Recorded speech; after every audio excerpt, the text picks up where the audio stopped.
26,000 চাকরি বাতিল। 2016 সালের শিক্ষক নিয়োগের প্যানেল খারিজ, সুপ্রিম কোর্টের 3 মাসের মধ্যেই নতুন নিয়োগ। অর্থাৎ রাজ্যের শীর্ষ আদালত 26,000 চাকরি বাতিল করল। 2016 সালে এসএসসিতে নিয়োগের পুরো প্যানেল বাতিল করে সুপ্রিম কোর্ট বলে পুরো প্রক্রিয়া নতুন কারচুপি করা হয়েছে। ওই নিয়োগপত্রগুলি কোনো বিশেষজ্ঞতা নেই। সেই সঙ্গে রাজ্যের 26,000 চাকরি আদতে 25,752 বাতিল করে প্রধান বিচারপতি সঞ্জীব খান্না এবং বিচারপতি সঞ্জয় কুমারের বেঞ্চ জানিয়েছে 3 মাসের মধ্যে নতুন নিয়োগপত্র শুরু করতে হবে। সুপ্রিম কোর্ট জেনেছে যারা অন্য চাকরি ছেড়ে 2016 সালের এসএসসিদের মাধ্যমে স্কুলের চাকরি যোগদান করেছিল তারা চাইলে পুরোনোগুলো ফিরে যেতে পারেন। ঘোষিত রায় বলা হয়েছে যে যোগ্য অযোগ্য বাছাই করা সম্ভব হয়নি। 2016 সালের এসএসসি পেয়ে যারা চাকরি করেছিলেন তারা নিয়োগপত্র যোগ্যতা পরীক্ষার জন্য আবেদন করতে পারবেন বলে জানা গেছে শীর্ষ আদালত। প্রসঙ্গ ফেব্রুয়ারি মাসে এই মামলার শুনানি শেষ করা যায় ঘোষণা স্থগিত রেখেছিল আদালত। বুধবার জানানো হয় বৃহস্পতিবার সকাল 10:30টায় বিচারপতির বেঞ্চে মামলার রায় ঘোষণা করবে। সেই সময়সীমা মেনে ঘোষিত রায় হলো আজকে। 2016 সালের এসএসসি শিক্ষক অশিক্ষক কর্মী নিয়োগপত্রের দুর্নীতি অভিযোগ উঠেছিল। কলকাতা হাইকোর্টে এই সংক্রান্ত শুনানির পর 2016 সালের সম্পূর্ণ নিয়োগপত্র বাতিল করে দিয়েছিল। এর ফলে 25,753 জনের চাকরি যায়। পশ্চিমবঙ্গ সরকার রায়কে চ্যালেঞ্জ করে সুপ্রিম কোর্টের দ্বারস্থ হন।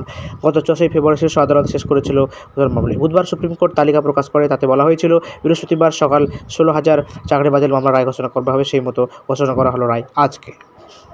এসএসসি 26,000 চাকরি বাতিলের এই মামলায় একাধিক জটিলতা ছিল, যার মধ্যে অন্যতম ছিল যোগ্য অযোগ্যর বাছাইয়ের সমস্যা। কীভাবে যোগ্য এবং অযোগ্যদের আদালতে করা হবে সেই প্রশ্নোত্তর মেলেনি। শুনানির শেষ দিন পর্যবেক্ষণ শীর্ষ আদালত জানিয়েছে এই মামলার আসল তথ্য জানা অসম্ভব হয়ে দাঁড়িয়েছে। যেহেতু আসল উত্তরপত্র ও ওএমআর শিট উদ্ধার করা যায়নি, তাই কোনো ওএমআর শিটকে আসল বলে ধরে নেওয়া হবে না। জটিলতা তৈরি হয়েছে। এসএসসির এ বিষয়ে প্রশ্ন করা হলে কমিশন আইনজীবী জানিয়েছেন যে এর প্যানেল বহির্ভূত নিয়োগপত্র তথ্য তাদের কাছে রয়েছে, কিন্তু ওএমআর শিট কারচুপি তথ্য কমিশনের কাছে নেই। শীর্ষ আদালত এই মামলা তদন্তকারী সংস্থা সিবিআইয়ের বক্তব্য ছিল এসএসসি নিয়োগ প্রক্রিয়ায় ব্যাপক দুর্নীতি হয়েছে।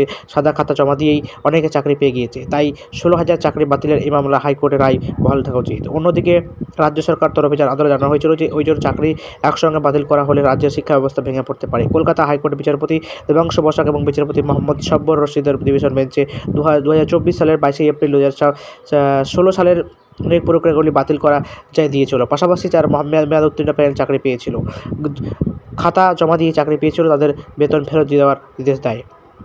4 সপ্তাহের মধ্যে 92% হারের সুদ সহ বেতন ফেরত দিতে বলা হয়েছে চাকরিপ্রার্থীদের।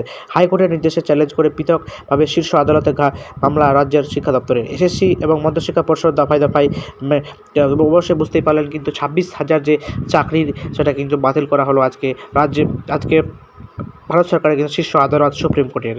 অর্থাৎ যে সমস্ত চাকরিদের বাতিল করা তাদের কিন্তু 4 সপ্তাহের মধ্যেই কিন্তু তাদের যে বকেয়া বেতনটা সেটা কিন্তু তাদের কিন্তু সুদ সমেত কিন্তু ফিরিয়ে দিতে হবে। অবশ্যই বুঝতে পারেন। এই বিস্তারিত জন্য আপনারা ভিজিট করতে পারেন আনন্দবাজার অফিসিয়ালের ওয়েবসাইটে। বিস্তারিত জানার জন্য আমরা লিঙ্ক ডিসক্রিপশনে দিয়ে দেবো, সেখানে ক্লিক করে আপনারা দেখতে পারেন। তো অবশেষে সুপ্রিম কোর্টের রায় কিন্তু বহাল থাকলো। 26,000 যে অযোগ্য এবং যোগ্য চাকরি কিন্তু বাতিল